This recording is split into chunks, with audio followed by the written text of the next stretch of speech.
US డిప్లొమాట్లు భారతదేశంలో వివిధ క్షేత్రాలలో ప్రతిపక్ష నాయకులతో నేతలతో రకరకాల చర్చలు పెట్టుకుంటున్నారు. దేశంలోని కమ్యూనిస్టులు చాలా వరకు అమెరికా వ్యతిరేక భావననే కలిగి ఉంటారు. అండ్ ఇన్ఫాక్ట్ ఇది బంగ్లాదేశ్ జరిగిందే అదొక రకమైన హెచ్చరిక భారతదేశానికి. ఇది మోదీ గవర్నమెంట్ కూడా హెచ్చరిక, కొంచెం జాగ్రత్త పడాలి అనేది. అయిపోయింది, మోదీ వీక్ అయిపోయాడు. మన భారత్ స్టాండ్ చూసినా కూడా ఇప్పుడు రీసెంట్గా మనం రష్యాకి అగేన్స్ట్కి వెళ్ళట్లా. ఇన్ఫాక్ట్ మన ప్రధానమంత్రి కూడా యూక్రెయిన్కి వెళ్ళి అక్కడ ప్రెసిడెంట్ని కలిశారు, రష్యాకి వెళ్ళి కూడా ప్రెసిడెంట్ని కలిశారు. ఇక్కడ యాంటీ రష్యా స్టాండ్స్ తీసుకున్నటువంటి ప్రభుత్వం రావాలని ప్రయత్నం చేస్తుండొచ్చా? భారత ప్రభుత్వము నరేంద్ర మోదీ గారు ఎవరికి వ్యతిరేకంగా పోరాడుతున్నారు? కొన్ని వందల వేల లక్షల కోట్ల రూపాయల్ని అదే పనిగా రెజీమ్ చేంజ్ చేయడానికి, ఇక్కడ ఉన్న మనుషుల్ని నిర్దేశించడానికి చేస్తున్నటువంటి ఒక ప్రయత్నంలో నరేంద్ర మోదీ కొట్లాడుతున్నారు. బేసికలీ ఇప్పటి కూడా బిల్ గేట్స్ అని గొప్పవాడని నేను అనుకున్నాను. నమస్తే and welcome once again to Samvad. గత కొన్ని రోజులుగా యుఎస్ డిప్లొమాట్లు భారతదేశంలో వివిధ క్షేత్రాలలో ప్రతిపక్ష నాయకులతో నేతలతో రకరకాల చర్చలు పెట్టుకుంటున్నారు. జెనిఫర్ లార్సన్ అనేటటువంటి కన్సల్ జనరల్, హైదరాబాద్లో ఉండే కన్సల్ జనరల్ అసదుద్దీన్ ఓవైసీని కలవటం, అట్లాగే చంద్రబాబు నాయుడు గారిని కలవటం, అట్లాగే రేవంత్ రెడ్డి గారిని కలవటం, వీళ్ళతో రకరకాల చర్చలు పెట్టుకోవటం, భారతదేశం సమస్యల మీద మేము చర్చిస్తున్నామని మాట్లాడటం, దానికి మేము కూడా దీన్ని ఏకీభవిస్తున్నాం అనటం. సో ఇట్లాంటివి జరగటం వల్ల ట్విట్టర్లో ఒక డిస్కషన్ అనేది మొదలైంది. ఇది మెయిన్గా స్టార్ట్ చేసింది రిపబ్లిక్ టీవీ అర్నబ్ గోస్వామి. ఆయన అన్నది ఏంటంటే, యుఎస్ వాళ్ళు బంగ్లాదేశ్లో చేసినటువంటి మోడల్ని భారతదేశంలో కూడా చేసే ప్రయత్నాలు అనేది జరుగుతున్నాయి. అది ఇప్పుడు డీప్ స్టేట్ అనే దాంట్లో డిప్లొమాట్సే కాదు, దీంట్లో పెద్ద పెద్ద టెక్ కంపెనీస్, ఫేస్బుక్ అయినా గూగుల్ అయినా వీళ్ళందరూ కూడా ఇన్వాల్వ్ అయి ఉన్నారు అనేది ఆయన చేసినటువంటి క్లెయిమ్ అక్కడ. సో దీని గురించి చర్చించడానికి ఇవాళ మనతో పాటు ఉన్నారు సాయి కృష్ణ గారు. నమస్తే అండి సాయి కృష్ణ గారు. సో మీరు చూస్తుంటారు ట్విట్టర్లో చాలా యాక్టివిటీ జరుగుతున్నది. అండ్ ఇన్ఫాక్ట్ ఇది బంగ్లాదేశ్ జరిగిందే అదొక రకమైన హెచ్చరిక భారతదేశానికి. ఇది మోదీ గవర్నమెంట్ కూడా హెచ్చరిక, కొంచెం జాగ్రత్త పడాలి అనేది అర్నబ్ గోస్వామి అనే స్టేట్మెంట్ లాగా ట్విట్టర్లో కూడా చాలా మంది సపోర్టివ్గా అంటున్నారు, జాగ్రత్తగా ఉండాలి మనం అనేది. సో దీంట్లో మీ అబ్జర్వేషన్ ఏంటి దీని మీద? Actually deep state of America, US కి సంబంధించినటువంటి ఆ డీప్ స్టేట్ ఎలా వర్క్ చేస్తుంది, ఎలాంటి అంశాలు ఉంటాయి అనే విషయంలో గత 10 సంవత్సరాలు చాలా చర్చ నడుస్తోంది. ఒక రకంగా చెప్పాలంటే అది క్షేత్రస్థాయిలో చర్చ కాకపోవచ్చు కానీ, బట్ ఇంటెలెక్చువల్స్ లెవెల్లో అయితే అద్భుతమైన చర్చ నడుస్తోంది. అమెరికన్ డీప్ స్టేట్ ఎలా వర్క్ చేస్తుంది ఏంటి అనేది. జార్జ్ సోరోస్ కావచ్చు, లేకపోతే కొన్ని ఫౌండేషన్స్, రాట్షైల్డ్ ఫ్యామిలీ లాంటివి కావచ్చు, ఫోర్డ్ ఫౌండేషన్ ఇలాంటి చాలా, ఆమ్నెస్టీ ఇంటర్నేషనల్ ఇట్లాంటివి ఉన్నాయి. అసలు ఎలా వర్క్ చేస్తుంది అనేది చాలా మందికి మనము ఈవెన్ నేషనల్ స్టబ్లో కూడా చాలా వీడియోల ద్వారా చెప్పాం మనం. బట్ మొన్న బంగ్లాదేశ్లో షేక్ హసీనా నిష్క్రమణ తర్వాత ఆమె సడన్ గా ఒక పెద్ద నిరసనలు రావడము, షేక్ హసీనా ఆ దేశం వదిలిపెట్టి భారతదేశానికి వచ్చి తలదాచుకోవడము చూసిన తర్వాత అమెరికన్ డీప్ స్టేట్ ఎలా వర్క్ చేస్తుంది అనే విషయంలో ఇప్పుడు అందరికీ క్వశ్చన్స్ వచ్చాయి. ఏం జరుగుతోంది అసలు అనే క్వశ్చన్స్ మొదలైనాయి, అనుమానాలు కూడా వచ్చాయి. అండ్ ఆ తర్వాత జరిగిన పరిణామాలు చూస్తే, అంటే ఆగస్ట్ 5th రోజు షేక్ హసీనా ప్రభుత్వం పోయి, షేక్ హసీనా అక్కడి నుంచి భారతదేశానికి వచ్చింది. ఆ తర్వాత ఒక యుఎస్కి సంబంధించినటువంటి డిప్లొమాట్స్ అయితేనేమి, లేకపోతే కాన్సులేట్లో ఉండేటువంటి కాన్సుల్ జనరల్స్ అయితేనేమి, వీళ్ళు ఆయా రాజకీయ పార్టీల నాయకుల్ని కలుస్తూ ఉండడం. సో ఆగస్ట్ 5th రోజు షేక్ హసీనా ఇక్కడికి వస్తే, ఆగస్ట్ 12th రోజు జెనిఫర్ లార్సన్ ఎంఐఎం అధినేత ఓవైసీని కలిశారు. జెనిఫర్ లార్సన్ ఎవరు అంటే యుఎస్ డిప్లొమాట్. ఆవిడ తను హైదరాబాద్ లో ఉన్నటువంటి కాన్సుల్ జనరల్ గా పనిచేస్తున్నారు. ఆమె కలవడం లెక్క కాదు, ఆమె చాలా మందిని, యాక్చువల్లీ చాలా మంది కాన్సులేట్ లో ఉండేవాళ్ళు, డిప్లొమాట్స్, ఆయా రాజకీయ పార్టీల నాయకుల్ని, సివిల్ సొసైటీలో ఉన్న వాళ్ళని కలవడము జరుగుతూనే ఉంది, దశాబ్దాలుగా జరుగుతూనే ఉంది. కానీ ఈ ఆగస్ట్ 5th షేక్ హసీనా నిష్క్రమణ తర్వాత కలవడం కొంచెం కీలకంగా కనబడుతోంది. అండ్ నెక్స్ట్ ఆవిడే ఈవెన్ రేవంత్ రెడ్డిని కలిశారు, చంద్రబాబు నాయుడు గారిని కలిశారు.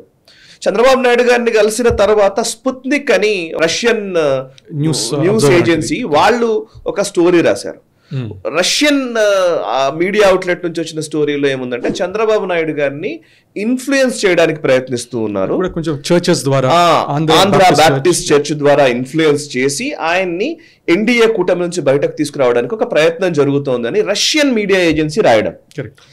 అదే టైంలో ఈవెన్ ఆగస్ట్ 26th రోజున ఒమర్ అబ్దుల్లాని యుఎస్ డిప్లొమాట్స్ కొంతమంది కలిశారు. కశ్మీర్లోని గుప్కర్ రోడ్లో ఉన్నటువంటి తన నివాసంలో ఆయన కలిశారు. సో ఇవన్నీ క్వశ్చన్ మార్క్స్ రేజ్ చేస్తున్నాయి. వీటన్నిటికీ కారణం ఏంటి అంటే ఈవెన్ అర్నబ్ గోస్వామి గురించి మీరు ఇప్పుడు కోట్ చేశారు కాబట్టి అర్నబ్ గోస్వామి కోట్ చేస్తున్న అంశాల్లో చాలా కాలంగా కొంతమంది ఈ ప్రయత్నాలు చేస్తున్నారంటే ఆర్గనైజర్ లో ఒక స్టోరీ కూడా వచ్చింది డొనాల్డ్ లూ గురించి. డొనాల్డ్ లూ ఎవరైతే ఉన్నారో ఆయన సెప్టెంబర్ 2021లో ఆయన bureau of south and central Asian affairs కి అమెరికాలోని యుఎస్ స్టేట్ డిపార్ట్మెంట్ లోని bureau of south and central Asian affairs కి అసిస్టెంట్ సెక్రటరీగా పనిచేస్తున్నారు. డొనాల్డ్ లూ చాలా వివాదాస్పదమైనటువంటి వ్యక్తి. ఈ సౌత్ అండ్ సెంట్రల్ ఏషియా బ్యూరోకి సంబంధించి చాలా దేశాలు ఉన్నాయి. అందులో ఆఫ్ఘనిస్తాన్, కజకిస్తాన్, ఉజ్బెకిస్తాన్ ఇట్లాంటివి ఉన్నాయి. అందులో పాకిస్తాన్, బంగ్లాదేశ్, శ్రీలంక, ఇండియా కూడా ఉన్నాయి. సో పాకిస్తాన్ లో ఆల్రెడీ రెజిమ్ చేంజ్ జరిగింది. ఇమ్రాన్ ఖాన్ డైరెక్ట్ గా డొనాల్డ్ లూ పైనే ఆరోపణలు చేశారు. ఎవరైతే ఆ వ్యక్తి ఉన్నాడో ఆ బాధ్యుడు, డొనాల్డ్ లూ వల్లనే నా ప్రభుత్వం కూలిపోతుంది, నన్ను అనవసరంగా నన్ను ఇబ్బంది పెడుతున్నారు, అసలు నా ఎలక్షన్స్ కూడా నేను గెలిచినా కూడా నన్ను అరెస్ట్ చేస్తున్నారు అని చెప్పేసి డైరెక్ట్ గానే ఆరోపణలు చేశాడు ఇమ్రాన్ ఖాన్. సో డొనాల్డ్ లూ సేమ్ బంగ్లాదేశ్ లో అదే రిపీట్ అయింది. ఓకే, అండ్ శ్రీలంకలో కూడా అట్లాంటి రెజిమ్ చేంజే జరిగింది. సో పాకిస్తాన్, బంగ్లాదేశ్ అండ్ శ్రీలంకలో సేమ్ రెజిమ్ చేంజ్ జరిగింది. ఇప్పుడు భారత్ లో కూడా జరుగుతుందా అన్న అనుమానం నేపథ్యంలోనే ఇప్పుడు ఈ చర్చ అంతా మొదలైంది. సో అమెరికన్ డీప్ స్టేట్ చాలా గట్టిగానే పనిచేస్తుంది, దాంట్లో డౌట్ అక్కర్లేదు. ఇన్ఫాక్ట్ ఇది ఇంత ముందర కూడా చూస్తే ఇది కొన్నాళ్ళ నుంచి స్ట్రింగ్ ఛానల్ దాంట్లో స్ట్రింగ్ వినోద్ గారు ఆయన అంటూనే ఉన్నారు. ఇప్పుడు ఫైనల్ గా ఆయన ఛానల్ బ్యాన్ అయింది. సో బ్యాన్ అవడం వల్ల కూడా ఇప్పుడు ఈ మధ్య మన యూట్యూబ్ లో ఎక్కువ చూడలేకపోతున్నాము. కానీ ఇదే మీరు చూస్తే అర్నబ్ గోస్వామి అనేది ఏంటంటే మెటా, ఫేస్బుక్, మార్క్ జకర్బర్గ్ కూడా ఆయన ఒప్పుకున్నారు. ఆయన దాన్ని నేను కూడా దీంట్లో ఈ డీప్ స్టేట్ లో సపోర్ట్ చేస్తున్నాను ఆయన ఒప్పుకున్నారని, అలా గూగుల్ ఇన్వాల్వ్ అవుతుందని. సో అందుకని ఇట్లాంటి వాయిసెస్ టెక్ ప్లాట్ఫామ్స్ కూడా ఇన్వాల్వ్ అవ్వడం వల్ల కొంచెం స్టైఫుల్ అవుతుంది. అంటే అంత పవర్ ఉందా అని అంటారా? అంటే ఏమనంటారు? 100% మెటా ఏదైతే ఫేస్బుక్ మార్క్ జకర్బర్గ్ ఉన్నారో, జకర్బర్గ్ అనేక సార్లు అపాలజీస్ చెప్పారు యుఎస్ కాంగ్రెస్ లో ఇంతకు ముందు అసలు ఈ ప్రైవసీ విషయంలో అండ్ నిజంగా సీక్రెసీ మెయింటైన్ చేసే విషయంలో, ఎవరెవరికి డేటా ఇస్తారు అన్న విషయంలో అప్పుడు ఒకసారి అపాలజీస్ చెప్పాడు. ఇప్పుడు మొన్న కూడా రిపబ్లికన్ దానికి సంబంధించి కాంగ్రెస్ లో చేసినటువంటి దాంట్లో నేను డైరెక్ట్ గానే స్టేట్ గవర్నమెంట్ కి, ముఖ్యంగా గవర్నమెంట్ కి మేము చాలా డేటా ఇచ్చామని చెప్తూనే మేము వాళ్ళు చెప్పినట్టుగా చేశామని కూడా ఆయన ఒప్పుకున్నాడు. సో మనం గ్లోబల్ రౌండ్ అప్ లో దీని గురించి చర్చించాం. సో అండ్ ఈవెన్ గూగుల్ కానివ్వండి, మైక్రోసాఫ్ట్ కానివ్వండి, ఏవైతే పెద్ద టెక్ కంపెనీస్ ఉన్నాయో, ప్రపంచాన్ని శాసిస్తున్నటువంటి టెక్ దిగ్గజాలు ఏవైతే ఉన్నాయో, ఇంటర్నెట్ లేకపోతే దీన్ని బేస్ చేసుకుని కంప్యూటర్స్ ని, ఈ ఐటీని బేస్ చేసుకుని చేస్తున్నారు, వాళ్ళు డైరెక్ట్ యాక్సెస్ టు పెంటగాన్ డేటాకు సంబంధించి ఉంటుంది. దీంట్లో ఏం డౌట్ అక్కర్లేదు. మన దేశంలో ఫ్రీడమ్ గురించి, ఈ సీక్రెసీ గురించి మాట్లాడతారు కానీ ఇప్పుడు మన దగ్గర ఆధార్ కార్డు రావాలంటే ఆధార్ అనగానే డేటా చౌర్యం జరుగుతుంది, మా డేటాని, సామాన్య ప్రజల డేటాని గవర్నమెంట్కి ఎలా ఇస్తారు అని చెప్పేసి మాట్లాడతారు. ఈవెన్ మనం అప్పుడు కోవిడ్ టైంలో కూడా ఒక యాప్ ఏదో గవర్నమెంట్ తీసుకొస్తే, ఆ కోవిడ్ ఉన్న వాళ్ళు ఎవరు కోవిన్ యాప్ తీసుకొస్తే అప్పుడు కూడా ఇదే గొడవ, సీక్రెసీ విషయంలో అది ఇది మాట్లాడారు. కానీ మనం ఈ రోజు మెయిల్స్ కానీ మెసేజ్, మీరు ఇంకా టెక్నాలజీ ఎక్స్పర్ట్ కాబట్టి మీరు ఇంకా క్లియర్ గా చెప్పగలుగుతారు. మనం ఈ రోజు ఫేస్బుక్ లో, సోషల్ మీడియాలో మామూలుగా వాడుతున్న ప్రతిదీ పెంటగాన్ యాక్సెస్ చేయొచ్చు. అంటే ఇప్పుడు ఇన్స్టాగ్రామ్ లో పెడుతున్నారు కదా, నేను ఈ బజ్జీ, ఈ జిలేబీ, ఈ బండి మీద ఇక్కడ తింటున్నాను కూడా ట్యాగ్ చేసి మరి ఫ్రెండ్స్ ని పెట్టి మరి ఇప్పుడు మొత్తం అందరూ పబ్లిష్ చేస్తున్నారు. అది ఇన్స్టాగ్రామ్, ఫేస్బుక్ ఆల్రెడీ మీ ఫేస్ డీటెయిల్స్ ఉంది, మీ పర్సనల్ డీటెయిల్స్ ఉన్నాయి, మీరు ఏం తింటున్నారు, ఎక్కడికి వెళ్తున్నారు, ప్రతిదీ ఉంది వాళ్ళ దగ్గర. కానీ ఆధార్ కార్డ్ ఆఫ్ కోర్స్ అది మళ్ళీ ప్రైవసీ, అది ప్రైవసీ. సో ఇప్పుడు మీరు అడిగిన దానికే టెక్ కంపెనీస్ ది ఒకసారి నేను ఊరికి రెవెన్యూ తీసానండి. యాక్చువల్లీ భారతదేశపు పూర్తి రెవెన్యూ, మనం ఒక దేశపు బడ్జెట్ లో మనం చెప్తున్నటువంటి నంబర్స్ చూస్తే మనకు భారతదేశానికి వస్తున్నటువంటి రెవెన్యూ ఎంత అని అంటే, రెవెన్యూ ఖర్చు అదే కదా లెక్క, రెవెన్యూ చూస్తే 27 లక్షల కోట్లు సుమారుగా అంటున్నారు. బట్ ఒక మైక్రోసాఫ్ట్ సంవత్సరపు రెవెన్యూ 19,60,000 కోట్లు. సో మనది 27 లక్షల కోట్లయితే భారతదేశపు మొత్తపు రెవెన్యూ 27 లక్షల కోట్లయితే ఒక్క మైక్రోసాఫ్ట్ సంవత్సరపు రెవెన్యూ 19,60,000 కోట్లు. అండ్ గూగుల్ 24,40,000 కోట్ల రెవెన్యూ. దాదాపుగా మన దేశానికి ఎంత ఉంది అంతే. దేశానికి, ఒక దేశం మొత్తానికి వచ్చే రెవెన్యూ ఒక కంపెనీకి వస్తుంది. అట్లాంటి కంపెనీలు, దిగ్గజ కంపెనీలు ఇంకెన్నాయో మీరు తెలియని అవసరం లేదు. చాలా కొన్ని వందల వేలాది కంపెనీస్ ఉన్నాయి. అవన్నీ కూడా ఎక్కువ యూఎస్ లోనే ఉంటాయి. అవన్నీ చూసినా ఇవన్నీ కూడా యాపిల్ కానివ్వండి, ఎన్నో కంపెనీస్ చూస్తే సో అన్ని యుఎస్ లోనే ఉంటాయి. అండ్ వీళ్ళందరూ దేనికి లింక్ అయి ఉన్నారు అంటే డీప్ స్టేట్. ఆప్షన్ ఉండదు కదా వాళ్ళకి, ఆప్షన్ లేదు. అమెరికన్ గవర్నమెంట్ ఒక లెక్క, గవర్నమెంట్ ని కూడా నడిపించే డీప్ స్టేట్ ఒకటి ఉంది. వరల్డ్ ఎకనామిక్ ఫోరం లో ఉండేటువంటి దిగ్గజాలు కావచ్చు, ఇప్పుడు జార్జ్ సోరోస్ లాంటి వాళ్ళు కావచ్చు, ఒమిడిఆర్ ఫౌండేషన్ కావచ్చు, లేకపోతే అమ్నెస్టీ ఇంటర్నేషనల్ కావచ్చు, ఇట్లాంటి ఫౌండేషన్, ఎన్నో ఫౌండేషన్స్. ఇది డీప్ స్టేట్ యాక్చువల్లీ. వీళ్ళందరికీ లింక్ అయి ఉన్నారు. DEI అని ఈ మధ్య కాలంలో ఎక్కువగా వింటున్నాం, డైవర్సిటీ, ఈక్వాలిటీ అండ్ ఇంక్లూజన్ అని. సో వాళ్ళ రేటింగ్స్ ఇవ్వడం కానివ్వండి, ఫండింగ్ ఏజెన్సీస్ ఎట్లా ఇవ్వాలి అనే దాని విషయంలో కానివ్వండి, ప్రతి దానికి, కల్చర్ కి, సోషల్ ఇష్యూస్ కి, పాలిటిక్స్ కి, ఎకానమీకి, అన్నింటికీ లింక్ చేసి నడుస్తున్నటువంటి ఒక డీప్ స్టేట్ రన్ చేస్తోంది. సో ఇప్పుడు మనం కొట్లాడుతున్నది ఎవరిపైన? మనం అంటే భారత ప్రభుత్వము, నరేంద్ర మోదీ గారు ఎవరికి వ్యతిరేకంగా పోరాడుతున్నారు?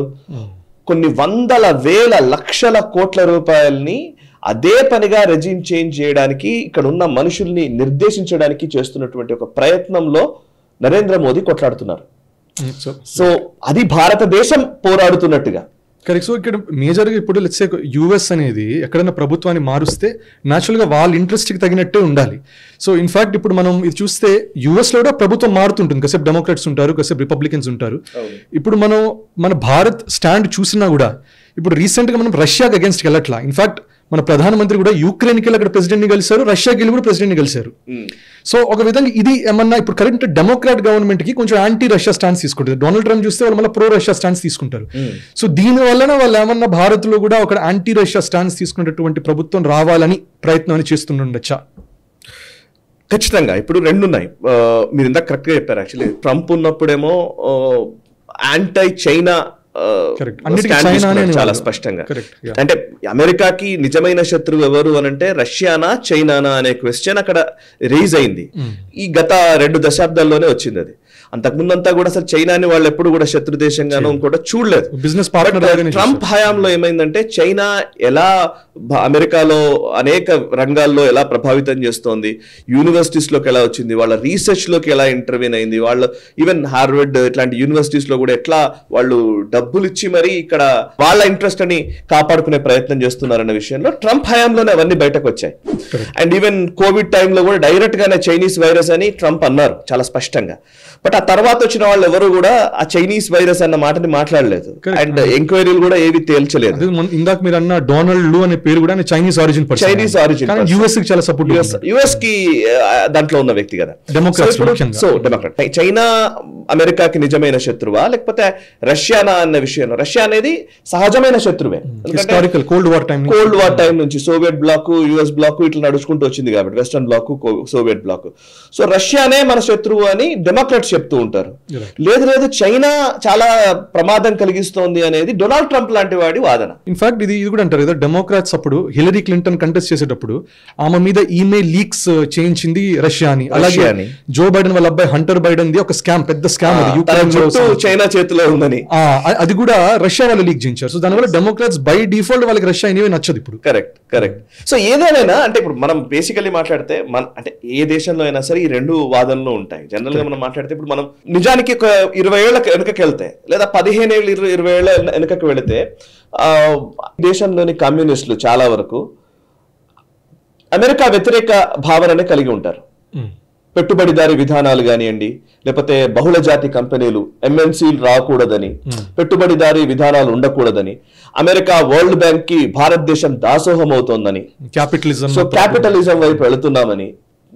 మీరు కమ్యూనిస్టుల పదజాలం చూస్తే బహుళ జాతి కంపెనీలు, పెట్టుబడిదారీ విధానాలు, అమెరికా తొత్తులు, లేకపోతే ప్రపంచ బ్యాంకు తొత్తులు, ఇట్లాంటివన్నీ మాట్లాడేవాళ్ళు. నాకు బాగా గుర్తు.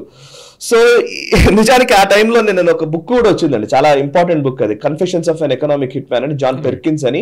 ఒక అతను ఎవరైతే అమెరికన్ డీప్ స్టేట్ లో లేదా అమెరికాకు సంబంధించినటువంటి ఇంట్రెస్ట్ అని కాపాడే విధంగా పెట్టుబడిదారీ విధానాలని ప్రోత్సహించే విధంగా చేశాడు ఆయన ఏంటంటే ఆయన వర్క్ చేశాడు యాక్చువల్లీ అమెరికాలో పనిచేసి ఆయన ఆయా దేశాల్లో థర్డ్ వరల్డ్ కంట్రీస్ గా చెప్పబడుతున్న వాటిల్లో ఇన్వెస్ట్మెంట్స్ పేరుతోటి వెళ్ళి అక్కడ ఆ దేశాన్ని ఎలా కబళిస్తారు, ఆ దేశంలో మనం ఇన్వెస్ట్ చేసి ఆ పేరిట పొలిటికల్ గా, సోషల్ గా ఆ దేశాన్ని కంట్రోల్లోకి అమెరికా ఎలా తెచ్చుకుంటుంది అనే విషయం గురించి ఆయన కన్ఫెషన్స్ చూస్తేనే, confessions of an economic hit mans అనేది ఉంటారు, ఇలా వర్క్ చేస్తారు అని చెప్పే పుస్తకం అది. నేను చాలా ఒక 15-20 ఏళ్ల క్రితం చదివి ఉంటాను నేను అది. అదే బుక్ ని తెలుగులోకి కూడా తీసుకొచ్చారు, దళారి పశ్చాత్తాపం అని. అది కూడా చాలా మీడియాలో పనిచేసిన చాలా మంది జర్నలిస్టులకు తెలుసు, 100% తెలుసు దళారి పశ్చాత్తాపం. అది తెచ్చింది కూడా కొడతం దిలీప్ అని. యాక్చువల్లీ ఆయన టిఆర్ఎస్ కేటీఆర్ కి దగ్గరగా ఉంటారు. యాక్చువల్లీ మంచి పుస్తకం అది, ఖచ్చితంగా అందరూ చదవాల్సిన పుస్తకమే, నేను కూడా రికమెండ్ చేస్తాను. అంటే అమెరికా ఎలా వర్క్ చేస్తుందని చెప్పడానికి. సో దళారి పశ్చాత్తాపము, ఎలాగైతే దళారులు వీళ్ళందరూ వచ్చి ఎలా పనిచేస్తారు, అమెరికా ఇంట్రెస్ట్లను ఎలా కాపాడుతారు అనేది ఆ రోజుల్లో చర్చ. అది కమ్యూనిస్టులే ఎక్కువ ప్రచారంలోకి తీసుకొచ్చింది. బట్ ఈ రోజు కమ్యూనిస్టులు లేదా ఈ రోజు ఉన్నవాళ్ళు నిజానికి మోదీ వ్యతిరేక భావనలను కలిగి ఉండి అదే అమెరికాకి వంత పాడుతున్నట్టుగా కనబడుతోంది. ఇది ఐరనీ, ఇది హిపోక్రసీ యాక్చువల్లీ.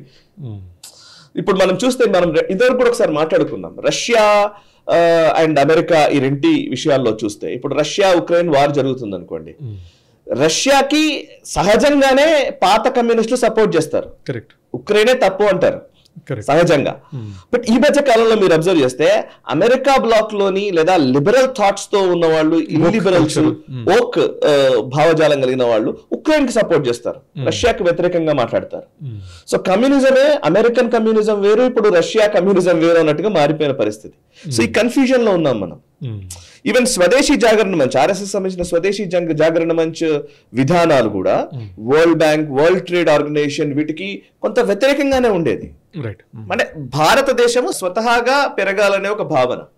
సో ఇప్పుడు మోదీ గారు ఏం చేస్తున్నారంటే పూర్తి క్యాపిటలిస్టిక్ వైపు వెళ్ళట్లేదు, పూర్తిగా బార్లా తెరిచేసి ఇక మీరు వచ్చేసి మీరే ఇక్కడ డబ్బులు పెట్టేసి మీరే డబ్బులు సంపాదించుకోండి, మాకేదో చేయండి అని చెప్పట్లేదు. కొంతవరకు వాళ్లకు వెసులుబాటు కల్పిస్తూనే, వాళ్ళ ఇన్వెస్ట్మెంట్లు పెట్టిస్తూనే, మేక్ ఇన్ ఇండియా అంటూనే, ఎట్ ద సేమ్ టైం మళ్ళీ స్వదేశీ భావజాలాన్ని మోదీ తీసుకుంటున్నారు. టాయ్స్ మ్యానుఫ్యాక్చరింగ్ కావచ్చు, లేకపోతే ఈవెన్ మొబైల్ మ్యానుఫ్యాక్చరింగ్ కావచ్చు, ఈవెన్ డిఫెన్స్ లో కూడా స్వదేశీ టెక్నాలజీ పెంచడం కావచ్చు. సో ఈ రెంటిని మేనేజ్ చేస్తున్నాడు. అందుకే మోదీ యాక్చువల్లీ నిజానికి మాట్లాడితే ఈ పాస్ట్ 10 years లో మనం అబ్జర్వ్ చేస్తే మోదీ గారు ఒక్కరే, Modi could manage both like Republicans ని అండ్ డెమోక్రాట్స్ ని, అమెరికాకి సంబంధించి ఇద్దరిని మేనేజ్ చేయగలిగారు. ఒబామా రెజిమ్ ని ఆయన మేనేజ్ చేశారు, తర్వాత ట్రంప్ ని మేనేజ్ చేయగలిగారు, అండ్ ఈవెన్ బైడెన్ అడ్మినిస్ట్రేషన్ తీసుకున్న విధానాలను కూడా మోదీ గారు మేనేజ్ చేయగలిగారు. అటువంటి పరిస్థితుల్లో మోదీ గారికి హెచ్చరికలాగా ఎందుకు ఇవ్వాల్సిన అవసరం ఉంటుంది వీళ్ళకి? నేను కూడా ఇప్పుడు అదే అడిగేది. యాక్చువల్లీ ఇంకా చాలా ఇంట్రెస్ట్లు ఉన్నాయి. అమెరికన్ గవర్నమెంట్ ని మేనేజ్ చేయడం వేరు, డీప్ స్టేట్ ని మేనేజ్ చేయడం వేరు. డీప్ స్టేట్ ఇంట్రెస్ట్ ఇంకా పెద్దగా ఉంటాయి, ఐడియాలజికల్ ఇంట్రెస్ట్. ఎట్లా అంటే అమెరికన్ గవర్నమెంట్ కి భిన్నంగా ఏం మోదీ గారు వ్యతిరేకిస్తున్నట్టుగా ఏం పెద్దగా కనిపించదు నాకైతే. ఎందుకంటే అమెరికాకు సంబంధించినటువంటి పెద్ద పెద్ద కంపెనీస్ అందరూ కూడా హ్యాపీగానే ఉన్నారు. చాలా ఇప్పుడు ఈవెన్ జనరల్ మోటార్స్ దగ్గర పెద్ద పెద్ద కంపెనీస్, జనరల్ అటామిక్స్, వాళ్ళతో ఒప్పందాలు చేసుకుంటున్నాం మనము. ఈవెన్ చైనా నుంచి ఇండియాకి చాలా వరకు కంపెనీస్ షిఫ్ట్ చేసే విషయంలో మోదీ ప్రభుత్వ విధానాలు పాజిటివ్ గానే ఉన్నాయి. దర్ ఇస్ నో డిఫరెన్స్ ఏం కనబడట్లేదు. బట్ డీప్ స్టేట్ కి మాత్రం విఘాతం కలిగించారు. డీప్ స్టేట్ కి విఘాతం అంటే ఇప్పుడు ఆమ్నెస్టీ ఇంటర్నేషనల్ కార్యకలాపాలు దాదాపుగా కట్ అయిపోయాయి. ఎఫ్సిఆర్ఏ చాలా కంపెనీల ఎఫ్సిఆర్ఏ లైసెన్సులు రద్దయిపోయాయి. అక్కడ నుంచి ఇక్కడికి వస్తున్నటువంటి నిధుల విషయంలో cut. Deep state funded channels కూడా కొంచెం స్క్రూటినీ జరుగుతుంది. Exactly. Omidyar foundation, open society foundation for that matter, నిజంగా జార్జ్ సోరెస్ ఫౌండేషన్ పూర్తిగా ఇండియాలో బ్యాన్ చేశారు.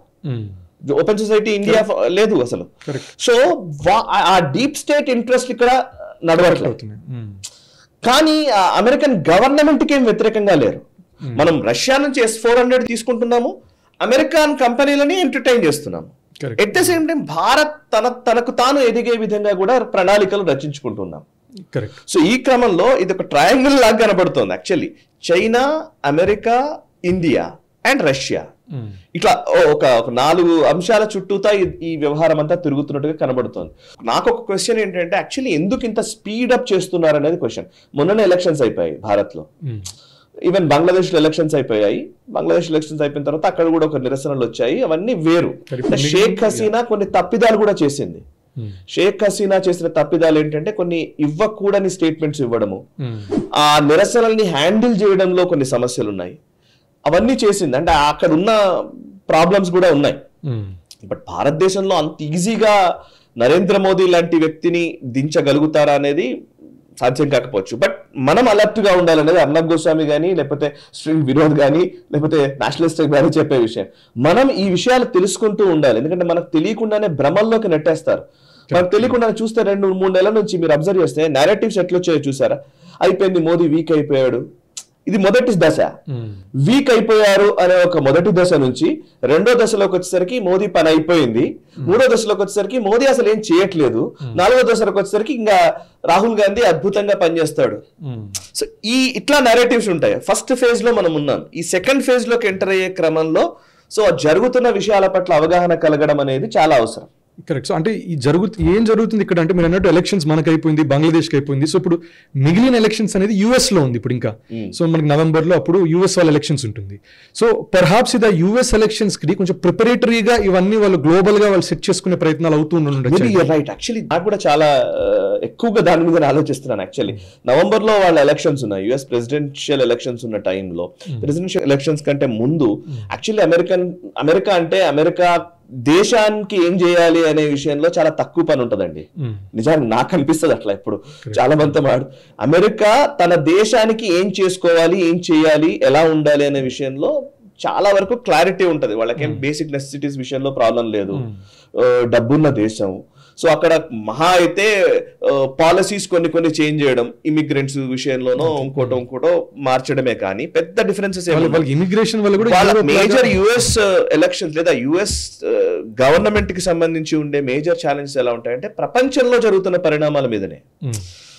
మిడిల్ ఈస్ట్ విషయంలో మన స్టాండ్ ఏంటి, లేకపోతే ఆఫ్ఘనిస్తాన్ విషయంలో మనం ఏం నిర్ణయాలు తీసుకోవాలి, రానున్న నెక్స్ట్ 5 సంవత్సరాలు మనం ఏషియన్ కంట్రీస్ లో ఏం చేయాలి, చైనాను ఎలా నిర్వహించాలి, రష్యాను ఎలా ఆపాలి, లేదా ఉక్రెయిన్ కి ఎలా సాయం చేయాలి, ఇజ్రాయెల్ అండ్ పాలస్తీనా కాన్ఫ్లిక్ట్ లో మన స్టాండ్ ఏంటి, లేదా మన బిజినెస్ ఇంట్రెస్ట్ ఎలా మనం ముందుకు తీసుకెళ్ళాలి, మన కంపెనీస్ ఎలా ఇంకా పెనట్రేట్ చేయించాలి. ఇవే కదా వాళ్ళ మేజర్ పాలసీ డిసిషన్స్ మీదనే, ఫారిన్ పాలసీ మీదనే ఎక్కువ అమెరికన్ వర్క్ అంతా జరుగుతుంది, యుఎస్ వర్క్ జరిగేదంతా మెయిన్ గా. సో ఫారిన్ పాలసీకి సంబంధించి ఒక క్లారిటీని డిఫైన్ చేసే ఒక ప్రయత్నం ఏమైనా జరుగుతుందా అనేది నాకు అనిపిస్తున్న విషయం. సో ఇండియాలో రెజీమ్ చేంజ్ కావాలా వద్దా అనే విషయంలో ఒక ప్రాపర్ లెక్కని రెడీ చేసుకొని నెక్స్ట్ ఎవరు ప్రెసిడెంట్స్ వచ్చినా మారిపోయినా ఆ పాలసీ సేమ్ ఉండే విధంగా ఏమైనా వర్క్ జరుగుతోందా, మన ఇంట్రెస్ట్లు ఎక్కడెక్కడ ఏమున్నాయి అనే దాని మీద ఏమైనా పని చేస్తున్నారా, సో ఇక్కడ ఎలా మనం రెజీమ్ చేంజ్ చేయవచ్చు అనే విషయంలో ఏమైనా నిర్ధారణకు వచ్చారా, అండ్ నిజంగానే వాళ్ళ ఇంట్రెస్ట్. ఇప్పుడు నేను ఒక అమెరికన్ ఫారిన్ పాలసీకి సంబంధించి ఒక వ్యాఖ్య ఉందండి, యాక్చువల్లీ ఒక ఎక్స్పర్ట్ చెప్పిన మాట. అదేంటంటే ఫారిన్ పాలసీ ఎట్లుంటదంటే అమెరికాది, reset, rebuild and strengthen democracy until the trusted ally is once again dressed in the yes boss uniform. So ఇది అమెరికాకి సంబంధించినటువంటి, మనకు రీసెట్ చేయండి, రీబిల్డ్ చేయండి, డెమోక్రసీని స్ట్రెంథెన్ చేయండి, ఈ పేర్లు 3 మంచిగా కనబడతాయి. బట్ ఎవరు వచ్చేంత వరకు మనకు ఎస్ బాస్ అని చెప్పే ఒక అధినేత ఆ దేశంలో వచ్చేంత వరకు మనం ఇది ఎప్పటికప్పుడు మనం మార్చుకుంటూ పోవాలనేది వాళ్ళ విధానం. సో ఇప్పుడు ఆ ఎస్ బాస్ అనే వ్యక్తి ఎవరు, ఎస్ బాస్ అని అమెరికా ఏది చెబితే అది వినే వ్యక్తి కోసమని ఏమైనా నిర్ధారణ జరిగిందా?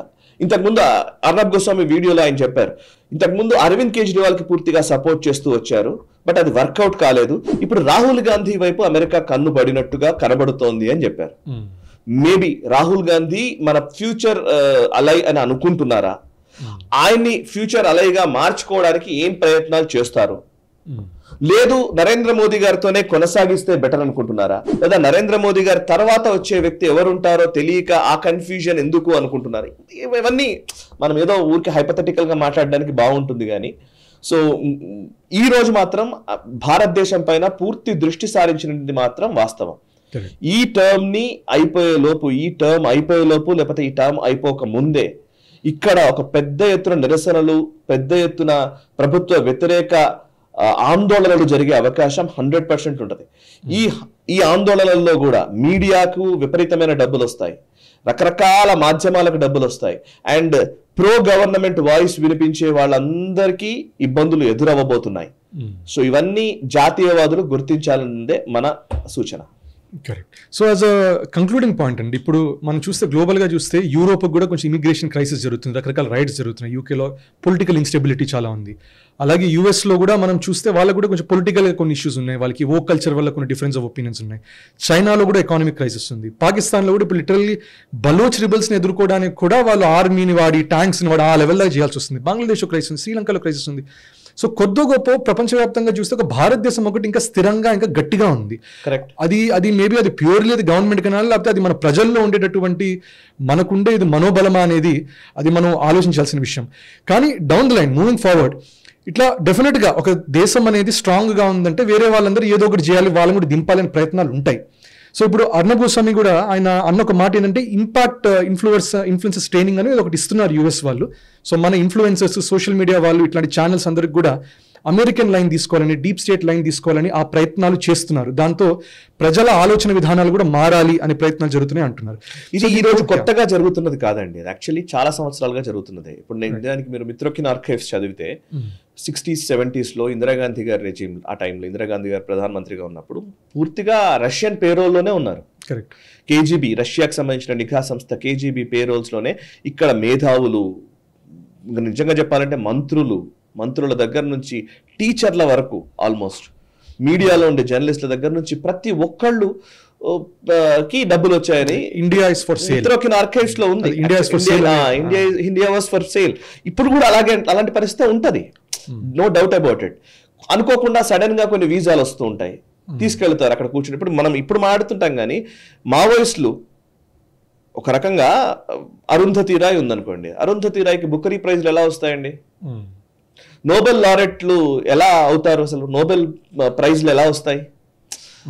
రకరకాల మాధ్యమాలు ఉన్నాయి, ఫ్యాషన్ షోల ద్వారా, లేకపోతే నోబెల్ బహుమతుల ద్వారా, అకాడమీ అవార్డులని, ఇంకోటని రకరకాల అవార్డుల ద్వారా మనుషులని పెంచే ప్రయత్నం చేస్తూ ఉంటారు. ఆయా సంస్థలకి డబ్బులు ఇచ్చి వాళ్ళని ప్రోత్సహించే ప్రయత్నం చేస్తూ ఉంటారు. ఇవన్నీ జరిగేదే. ఈ రోజు ఆగిపోతుందని చెప్పడానికి లేదు, అంతకు ముందు జరగలేదని చెప్పేది లేదు. సో అది జరుగుతూనే ఉంటది. కానీ భారతదేశంలో మనకు అవగాహన ఈ మధ్య కాలంలో పెరుగుతోంది. ఇంతకుముందు అసలు అవగాహన ఉండేది కాదు. ఇంతకుముందు BBC ఏదైనా చెప్పింది అనుకోండి, అది ప్రామాణికం అయిపోయేది, సత్యం. అది నిజానికి నేను జర్నలిజంలోకి వచ్చిన కొత్తల్లో BBC ఒకటి చెప్పింది అంటే అది ఫిక్స్, అది ఖచ్చితంగా క్రెడిబుల్ న్యూస్ అని అనుకునే భావనలో ఉండేవాళ్ళం మేము కూడా. ఎవరైనా నాలాంటి జర్నలిస్ట్ హిందూ అనేది అసలు ఖచ్చితంగా ది హిందూ పేపర్ చదువుతున్నాడంటే వాడు మేధావి. ఇది కదా మన దేశంలో IAS ప్రిపరేషన్ చేయాలంటే అదే చదవాలి. అసలు నేను హిందూ పేపర్ చదువుతున్నాడు రా మావాడు అని చెప్పేసి చాలా గొప్పగా చెప్పుకునేవాళ్ళు. సో మరి హిందూ ఏంటి? ఇవన్నీ మెల్లిమెల్లిగా తెలుస్తున్నాయి మనకి ఈ మధ్య. అర్నబ్ గోస్వామి ఇవాళ మాట్లాడుతున్నది మనకు జనాలకి వైరల్ అవుతుంది అని అంటే మనకు తెలుస్తోంది, మనం తెలుసుకుంటున్నాం ఇప్పుడు. సో ఇంతకుముందు అవేర్నెస్ కూడా ఉండేది కాదు. కూడంకుళం అణు విద్యుత్ కేంద్రం గురించి నేను జర్నలిజంలోకి వచ్చిన కొత్తల్లో కూడంకుళంకు సంబంధించి విపరీతమైన నెగటివ్ ప్రచారం ఉండేది. అసలు కూడంకుళం అణు విద్యుత్ ప్రాజెక్టు వల్ల నాశనం అయిపోతుంది దేశం అన్న భావన ఉండేది. సోంపేట థర్మల్ విద్యుత్ కేంద్రం గురించి పెద్ద ఆందోళనలు జరిగాయి మన దగ్గరే, శ్రీకాకుళం సోంపేట గురించి. ఓకే, ఇక్కడే మన దేశంలోనే చాలా ప్లేసెస్ లో పెట్టుబడులు వచ్చాయంటే దాని వెనకాల విపరీతమైన వినాశనం ఉంది అని చెప్పేసి చర్చ జరిగిన సందర్భాలు ఉన్నాయి. వేదాంత దండకారణ్యంలో వేదాంత ఏదైనా ఐరన్ ఓర్ కి సంబంధించి మైనింగ్ చేస్తుంది అని అంటే దానికి వ్యతిరేకంగా విపరీతమైన సాహిత్యం వచ్చేది, పుస్తకాలు వచ్చేటి, కరపత్రాలు వచ్చేటి, సంస్థలు సమావేశాలు వచ్చాయి. సుందరయ్య విజ్ఞాన కేంద్రంలో వందలాది సమావేశాలు జరిగేది. ఓకే, సో ఈరోజు మనం తెలియకుండానే మనం పెట్టుబడులు, డబ్బులు, వెల్త్ క్రియేషన్ వీటి విషయంలో మనకు ఒక పాజిటివ్ అవుట్లుక్ వచ్చింది. ఇంతకుముందు అది ఉండేదే కాదు కదా, ఇప్పుడు వచ్చింది అది. సో ఇంతకుముందు అసలు బిల్ గేట్స్ కి అంత ప్రాచుర్యం లేదు. బిల్ గేట్స్ అంటే అపర కుబేరుడు అని మన వాళ్ళు రాసేవాళ్ళు, కానీ బేసికలీ ఇప్పటి కూడా బిల్ గేట్స్ అని గొప్పవాడని నేను అనుకోను, అది వేరే విషయం. ఎందుకంటే తన ఇంట్రెస్ట్లన్నీ వేరు. బిల్ గేట్స్ అపర కుబేరుడు అని రాయడానికి ఇష్టపడే వాళ్ళు అంబానీని అదానిని మెచ్చుకోరు, అంబానీని అదాని తిడతారు. సో మన దేశంలో ఇంతకు ముందుతో పోల్చితే ఇప్పుడు అవేర్నెస్ వచ్చింది. ఈ అవేర్నెస్ ఇంకా పెంచడమే మన పని. వాళ్ళ కుట్రలు జరుగుతూనే ఉంటాయి, వాళ్ళ కుట్రలు పెరుగుతూనే ఉంటాయి. కాకపోతే మనం స్ట్రెంగ్తెన్ అవ్వలేదు. ఇంకా నిజం చెప్పాలంటే 10 ఏళ్లలో మనం అవ్వాల్సినంత అవ్వలేదు అనేది నా అభిప్రాయం. కొన్ని ప్రయత్నాలు జరిగినా అవ్వలే. ఇప్పుడు మనం ట్విట్టర్ కి ఆల్టర్నేట్ గా మనం ఒక ప్లాట్ఫామ్ తెచ్చుకోవాలనుకున్నాం, అవ్వలేదు. మనం ఇప్పటికీ మనం వాటి మీద డిపెండెన్సీ ఉంది. ఇవాళకి యూట్యూబ్ మీద డిపెండెన్సీ ఉంది మనకు. ఇవాళ నేషనల్ స్టెప్ కూడా అదే ప్రాబ్లం కదా. యూట్యూబ్ వ్యూవర్షిప్ తగ్గిస్తుంది, అదే పనిగా తగ్గిస్తుంటారు. వాళ్ళు జస్ట్ చిన్న అల్గారిథంలో ఒక చిన్న చేంజ్ చేశారంటే కొన్ని వందల ఛానల్స్కి వ్యూవర్షిప్ తగ్గుతుంది. కొన్ని ఛానల్స్కి అసలు మానిటైజేషన్ రాదు. కొన్ని ఛానల్స్ అసలు కాపీరైట్స్ క్లెయిమ్ ఎవ్రీ 2 రోజులకోసారి 3 రోజులకోసారి కాపీరైట్స్ క్లెయిమ్ చేసుకోవడానికి చచ్చిపోతారు. సో ఇది న్యాచురల్గానే ఆ కుట్రలు జరుగుతున్నాయి. కాకపోతే ఇటు సైడ్ మన ఆర్గనైజేషన్ స్ట్రెంగ్తెన్ చేసే ప్రయత్నం ఇటువైపు ఉన్న వాళ్ళు చేయకుండా వాళ్ళను కేవలం దూషిస్తే మనం సక్సెస్ కాలేము. ఇది నా పాయింట్. రైట్ అండి. So thank you so much అండి. Thank you. రైట్. సో విన్నారు కదండి ఇవాళ చర్చ. మీరు దీని గురించి మీరేమనుకుంటున్నారో కామెంట్ చేయండి కింద. నమస్తే అండ్ జై హింద్.